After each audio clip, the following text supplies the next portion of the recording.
না এক যুবক আল্লাহর রসুলের কাছে অভিযোগ নিয়ে আসছিল যে আমি দুই হাতে কামাই, আমার আব্বা আমাকে বলা ব্যতীত দুই হাতে খরচ করে। আপনি যদি বাবাকে একটু বলে দিতেন। আল্লাহ রসুল সাল্লাল্লাহু আলাইহি ওয়াসাল্লাম লোক পাঠাইছেন যে যাও এর বাবাকে ডেকে নিয়ে আসো। তো যে ডাকতে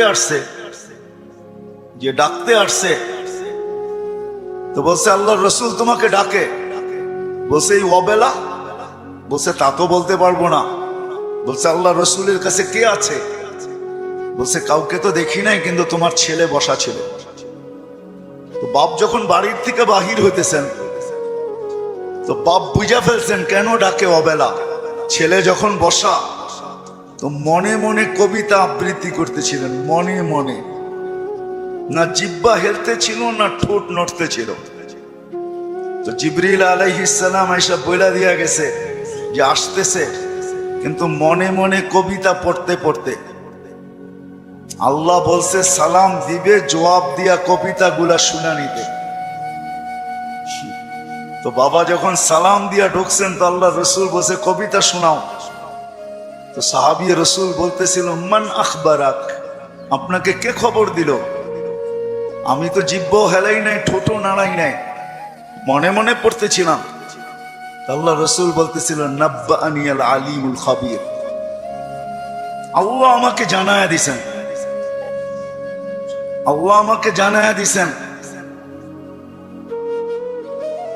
তো যখন কবিতা পড়তেছিল আল্লাহ রসুল তো আব্বাকে দেখেন নাই, পেটে আসতে দেরি, আব্বা দুনিয়ার থেকে যাইতে দেরি করেন নাই। বিরাট বড় একটা শূন্যতা ভিতরে ছিল। বাপ দেখাও তো একটা বিষয়, বাপকে দেখেন নাই বিদায় ভিতরে একটা শূন্যতা ছিল।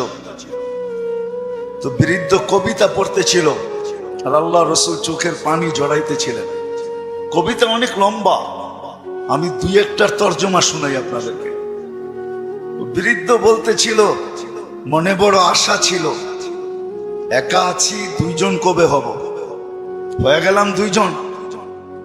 তো দুজনেরই আশা জাগলো যে আমাদের কুল ভরবে কবে। আল্লাহ কোলো বইড়া দিল যেদিন তুমি আসলে।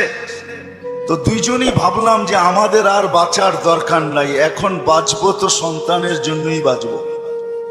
সত্য এটাই, কিন্তু মা বাবা সন্তানের জন্যই বেঁচে থাকে, সন্তানের জন্য বেঁচে থাকে। বলে আমরা তোমার জন্যই বাঁচতেছিলাম।